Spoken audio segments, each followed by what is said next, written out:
సిద్ధంగా ఉన్నారు. వి ప్రకాష్ గారు, నమస్కారం భరత్ గారు. నమస్తే. మీకేమనిపిస్తుంది? పంచాయతీ ఎన్నికలు పెడతాదా గవర్నమెంట్, పెట్టదా?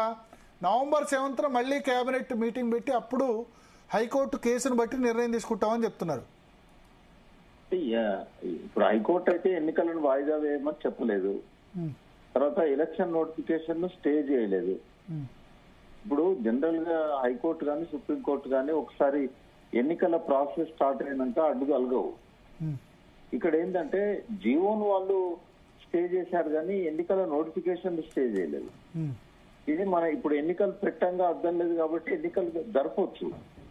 కానీ రేవంత్ రెడ్డి ధైర్యం లేదు ఎన్నికలు మళ్ళీ జరపాలని. వాళ్ళు ఒక సూచన కూడా చేశారు, మీరు ఒకవేళ ఈ జీవోను మేము స్టే చేస్తున్నాం కాబట్టి పాత పద్ధతిలో మీరు అవే రిజర్వేషన్ కన్ఫర్మ్ చేసి ఏవైతే మీరు ఎక్స్ట్రా 42% లో మీరు ఎక్కువ సీట్లను ఓసీలకు ఇచ్చారో అవి జనరల్ సీట్ల కింద మీరు పరిగణించండి అని చెప్పారు. అది బీసీలకు ఇచ్చిన ఏవైతే ఉన్నాయో అవి ఓసీ సీట్ల అంటే జనరల్ కేటగిరీ కింద ఎవరైనా పోటీ చేసే విధంగా అట్లా మీరు పెట్టమని చెప్పారు. అంటే ఇప్పుడు ఏం అడ్డం వచ్చింది రేవంత్ రెడ్డికి? అంటే ఇప్పుడు బీసీలు ఏం చేసినా నమ్మరు. ఎందుకంటే ఆయన మోడీని కలవడు, చంద్రబాబును అప్రోచ్ కాడు, చట్ట ప్రకారంగా రాజ్యాంగం ప్రకారంగా రిజర్వేషన్లను సాధించడానికి ఎటువంటి ప్రయత్నం కూడా చేయడు.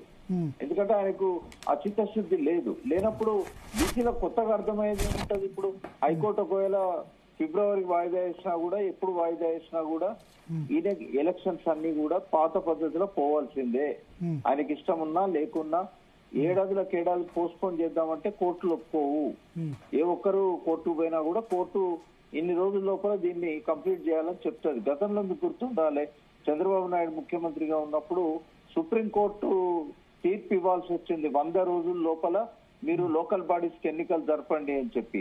అప్పుడే టీఆర్ఎస్ పార్టీ ఆవిర్భవించింది. ఆ 100 రోజుల లోపలనే టీఆర్ఎస్ పార్టీ ఆవిర్భవించి 2 జిల్లా పరిషత్లను, 87 జడ్పీటీసీలను, 1000 పైన ఎంపీటీసీలను, 1600 దాకా ఎంపీటీసీలు వచ్చాయి. ఇదంతా కూడా అంటే కోర్టులు జోక్యం చేసుకుంటే తప్ప ఎన్నికలు జరపలేని పరిస్థితికి వీళ్ళు వస్తున్నారు. ఎందుకంటే ధైర్యం లేదు ప్రజల ముందు పోవడానికి. బీసీలలో ఇప్పటికే బట్టబయలైంది. ఇప్పుడు దాని రిజల్ట్ జూబ్లీహిల్స్ మీద కనబడతా ఉన్నది. ఇవాళ ఆయన బీసీ క్యాండిడేట్ కి ఇచ్చినా కూడా బీసీ క్యాండిడేట్ కు కాంగ్రెసే ఇవాళ ఓడిపోవడానికి కారణమవుతున్నది. వ్యక్తిగతంగా అతనికి కొంత పలుకుబడి ఉన్నా కూడా కాంగ్రెస్ మైనస్ అయిపోయింది ఆయనకి. ఇవాళ కాంగ్రెస్ ఉండే వరకు బీసీలు ఎవరు కూడా తమ బీసీ క్యాండిడేట్ కు మద్దతు ఇచ్చే పరిస్థితి కనబడతలేదు ఆడ. అంటే ఇదంతా రేవంత్ రెడ్డి తెచ్చిపెట్టుకున్నది. ఆయనకు అనుభవ రాహిత్యం కావచ్చు, లేదా ఈ రాజకీయాలలో ఎప్పుడు కూడా మోసాలు నడుస్తాయని చెప్పి ఒక నమ్మకం కావచ్చు. ఆయనకి నీట్గా ఉంటే బాగుండేది. ఇప్పుడు తను చేసే పని తను చేస్తే బీసీలు ఒకవేళ నరేంద్ర మోడీ గారు ముందుకు తీసుకెళ్లకపోతే ఆయన మీద టార్గెట్ చేసేవాళ్ళు బీసీలు. ఆయన బీసీ అయ్యిండు కూడా ప్రధానమంత్రి మనకు రిజర్వేషన్లు ఇస్తలేరు అని చెప్పి. కానీ ఈ రోజు వరకు కనీసం బీజేపీ ఎంపీలను, కాంగ్రెస్ ఎంపీలను తీసుకుపోయి అపోజిషన్ ను పరిగణలోకి తీసుకొని బీఆర్ఎస్ ను మోడీ గారి దగ్గర పోయి అడిగింది ఎక్కడ? అసలు ఒక్కనాడన్నా అడిగిండా? పోనీ రాహుల్ గాంధీ ఎప్పుడన్నా పార్లమెంట్ లో దీని గురించి అడిగిండా? మల్లికార్జున ఖర్గే గారు వాళ్ళ జాతీయ అధ్యక్షుడు పోయి మోడీ గారిని అడిగిండా? ఇదంతా కూడా ఒక డ్రామా అనేది బీసీలకు అర్థమైంది. ఆయన పార్టీ తరఫున 42% ఇచ్చుకున్నా బీసీలు సాటిస్ఫై గారు. ఇది తన పద్ధతి ప్రకారంగా పోతేనే ఎవరైనా బీసీలకు ఒక నమ్మకం కలుగుతుంది. రేవంత్ రెడ్డి చేయగలిగినంత చేసిండు, కాలేదు, దానికి రేవంత్ రెడ్డిని బాధ్యులు చేయాల్సిన అవసరం లేదు అని చెప్పి బీసీలకు అనిపిస్తుంది. కానీ బీజేపీతో ప్రాపర్ పద్ధతిలో డీల్ చేయకపోవడము ఆయన మైనస్ పాయింట్. అది ఓకే. ఇప్పుడు ఏంది, మీరు ఎన్నిక పెడతారా పెట్టరా? పెడితే ఎప్పుడు పెట్టే అవకాశం ఉంటుంది? ఎప్పటికైనా పెట్టాల్సిందే కదా?